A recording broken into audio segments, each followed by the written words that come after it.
It's a very deprived area, like so many of the seaside towns are. Housing benefit for this kind of area is not sufficient. If you're under the age of 35, you only get £309 per calendar month. You cannot actually get anywhere to live under 500. And many of our folk only have £10 or £20 a week to spend on food. When people come here, they'll have a smiling face and we know their names, and that's really important because they become real people. But we also offer them hot food, and we have donations in order to do that. And we also offer them a takeaway lunch and hot drink as well.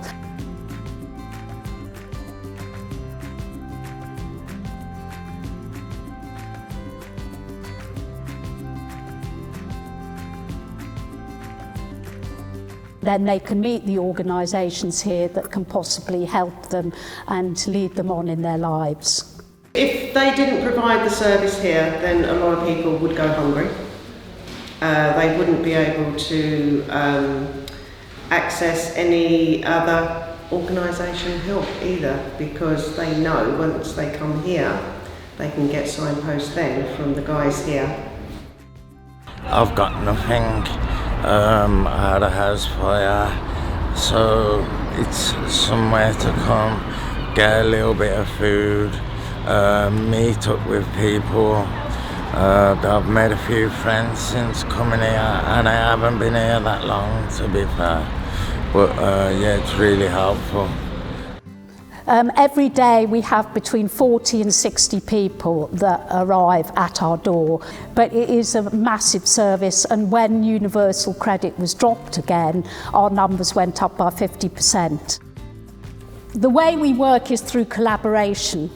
Many of our volunteers come from churches around the circuit, but also ecumenically. But also we have partnerships with organisations like Mind, Phoenix Futures, Nurse Advocate, people who are working with the homeless.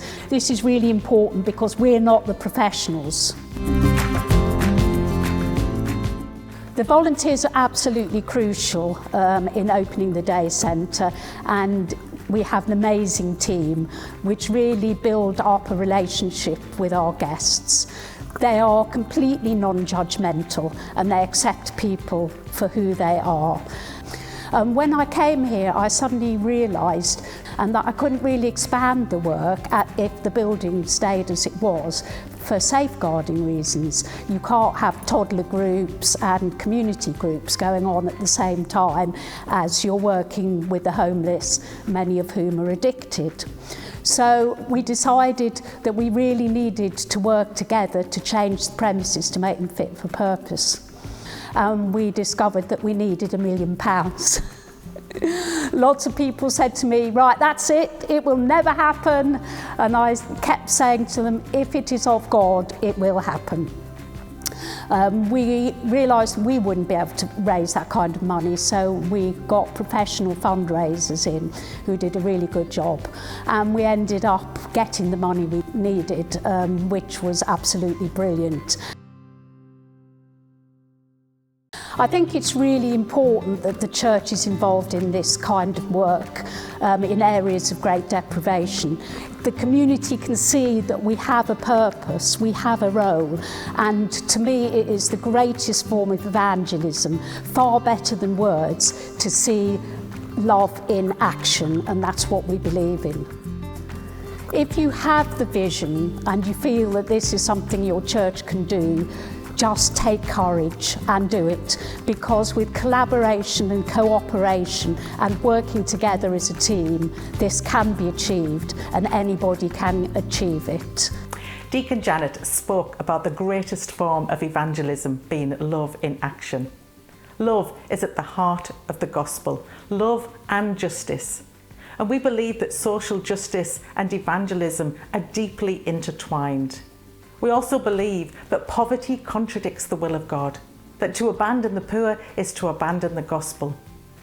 As a church, we are committed to being an inclusive, evangelistic, justice-seeking church, and the God for All strategy is our way to do that. Part of the God for All strategy is a vision for church at the economic margins, for new Christian communities amongst and led by people experiencing poverty.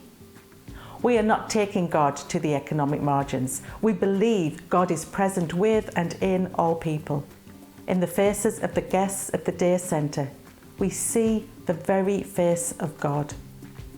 So being amongst people experiencing poverty shows how social justice and evangelism are deeply intertwined, part of Christian discipleship. This is at the heart of church at the margins, and it's not an option for a few, but part of what it means for all of us to be disciples of Christ. Might you join in with God's invitation to do this?